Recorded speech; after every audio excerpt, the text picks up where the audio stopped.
morning.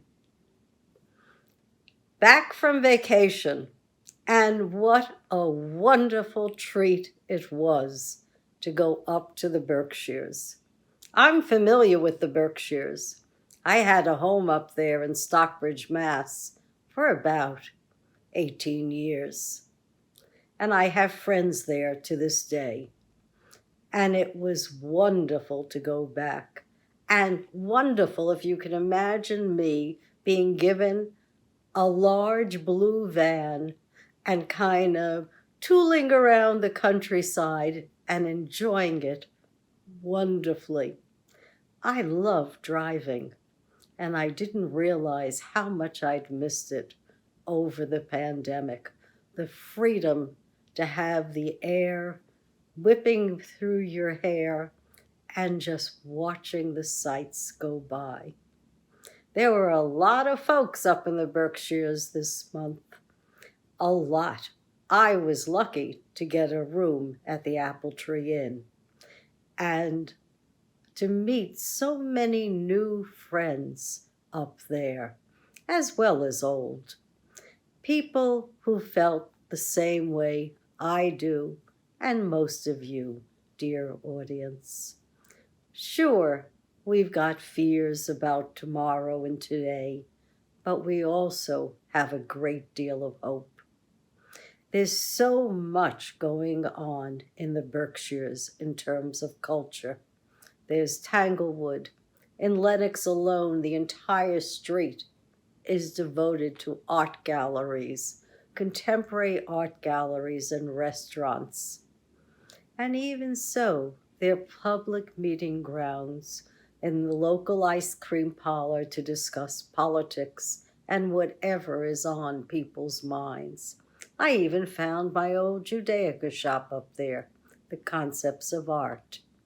And I went to Chesterwood for the first time, the home of the sculptor Daniel Chester French, who created the Lincoln Memorial.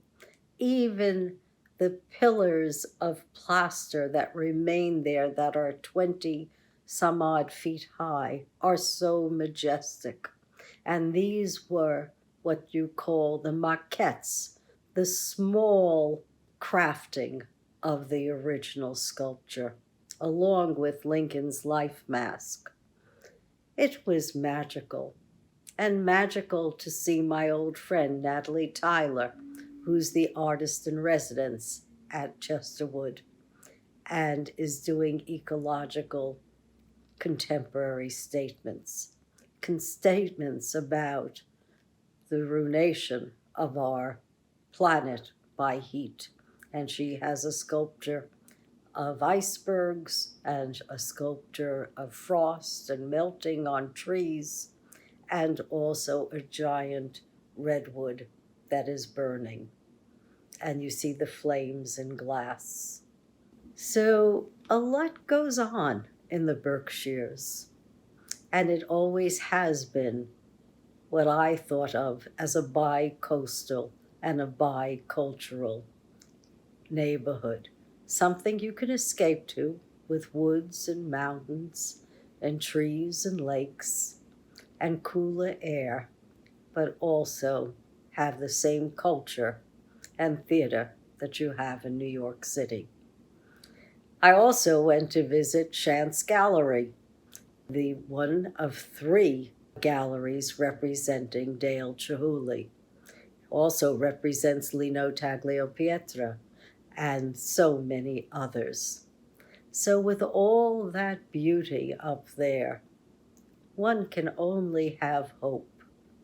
And the hope was continued when I came home. I was asked to join a committee, or I had evidently signed up for this committee 25 years ago when I moved to New York City, of Manhattan Democrats.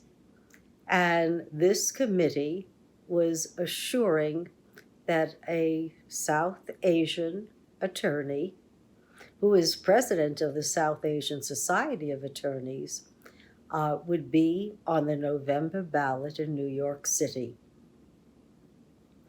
And we, all 240 of us citizens, were summoned to a room to help nominate him to be on the ballot for the 3rd District Court of Manhattan, a civil court, a stepping stone to the Supreme Court in 10 years.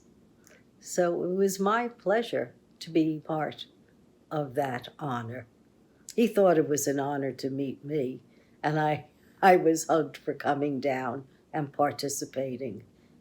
It was my civil duty. First time I've ever done it. And I rode home with a young woman who also will be running for a judge one day, another bright young attorney. So gives me hope for our country. I know what's happening in our world. And there was another thing that gave me hope. I belong to a short story group, and this is written by a young Native American with Jewish roots. His father escaped from Auschwitz, and his mother was an American Indian. And from the two of them, he wrote, "As I look at America, America will always try its best to break us down, and we must stand guard against it." That was his mother's version, an American Indian. But from his father, he said, "I also needed to hold on to my father's vision that America can, and sometimes does, nurture and sustain us." And I think that's the vision we all need to hold on to. We have an America that does nurture and sustain us.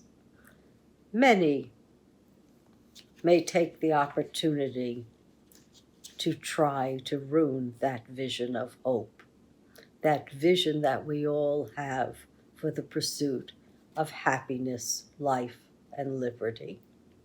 Don't let them. We have the vote. On August 18th, that was the commemorative day 100 years ago when the women's right to vote was ratified, the 19th Amendment to the Constitution. Takes a long time. Lord knows Abigail Adams, the wife of John Adams, said when he was crafting the Declaration of Independence with Thomas Jefferson, she implored them, "Don't forget the ladies." Well, the ladies were forgotten for hundreds of years. Now, we have a vote, and though there are restrictions in many states, there's only one way to overcome them. Don't be defeated by restrictions. Comply, work with them, and vote, and bring friends to vote with you. The more who vote to overturn a restrictive state legislator, the more we get to the pursuit of that happiness and life and liberty that were guaranteed to us. And that's what we want, folks. We want to have free choice. We don't want someone telling us what to read, when to read it, how to think, and when to think. Remember, as Stalin said, ideas are like weapons. Well, ideas are what power our world. Ideas will make us free. Don't listen to anyone. Do what you know is right, because I believe in us, in we the people.